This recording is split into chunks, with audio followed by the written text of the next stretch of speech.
Hello കൂട്ടുകാരെ. അപ്പോൾ big boss season 7ൻ്റെ പുതിയൊരു വിശേഷത്തിലേക്ക് എല്ലാവർക്കും സ്വാഗതം. അങ്ങനെ ആര്യൻ ബിഗ് ബോസ് ഹൗസിൽ നിന്ന് എവിക്റ്റായിരിക്കുകയാണ്. സത്യം പറഞ്ഞാൽ ഒരു അൺഎക്സ്പെക്റ്റഡ് വിഷനായിരുന്നു കേട്ടോ ആര്യൻ്റേത്. ആര്യൻ നല്ലൊരു ഗെയിമറായിരുന്നു കേട്ടോ. ടോപ്പ് 5 പ്രതീക്ഷിച്ചിരുന്ന ഒരു കണ്ടസ്റ്റൻ്റ് തന്നെയായിരുന്നു ആര്യൻ. ഫിനാലെ ആവാൻ ഇനി ഏകദേശം ഒരു 2 ആഴ്ച മാത്രമേ ഉള്ളൂ.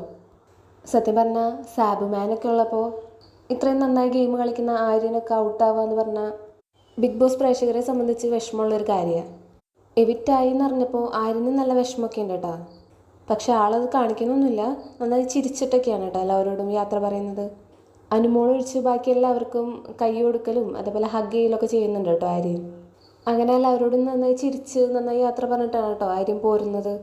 പക്ഷെ കാണുമ്പോൾ നമുക്കറിയാം ആര്യന് നല്ല വിഷമമുണ്ടെന്ന്. ലാലേട്ടനാണെങ്കിലും ആര്യനെ ബ്രില്യൻ പ്ലെയർ എന്നാണ് കേട്ടോ പറഞ്ഞത്. അപ്പോൾ ലാലേട്ടൻ ചോദിക്കുന്നുണ്ടായിരുന്നു ഇപ്പോൾ ഔട്ടായതിൽ വിഷമമുണ്ടോ എന്നൊക്കെ ചോദിക്കുന്നുണ്ടായിരുന്നു കേട്ടോ ആര്യനോട്. അപ്പോൾ ആര്യൻ പറയുന്നുണ്ട് നല്ല വിഷമമുണ്ട്, എന്നാലും പ്രേക്ഷക വിധി അനുസരിച്ച് പോയല്ലേ പറ്റൂ എന്നൊക്കെ പറയുന്നുണ്ട് കേട്ടോ ആര്യൻ. അങ്ങനെ ബിഗ് ബോസ് പ്രേക്ഷകരോട് താങ്ക്സ് ഒക്കെ പറയുന്നുണ്ട് കേട്ടോ. ഒരു ബിഗ് ബോസ് പ്രേക്ഷക എന്ന നിലയിൽ ടോപ്പ് 5 ഞാൻ പ്രതീക്ഷിച്ച ഒരു കണ്ടസ്റ്റൻ്റ് ആയിരുന്നു കേട്ടോ ആര്യൻ. അക്ബറിനും നെവിനും ആട്ടോ ഏറ്റവും അധികം വിഷമമുള്ളത് ആര്യ വിറ്റായതിൽ. അങ്ങനെ ബിഗ് ബോസ് സീസൺ 7ൻ്റെ പുതിയ വിശേഷങ്ങളുമായി മറ്റൊരു വീഡിയോയിൽ കാണാം. Thank you.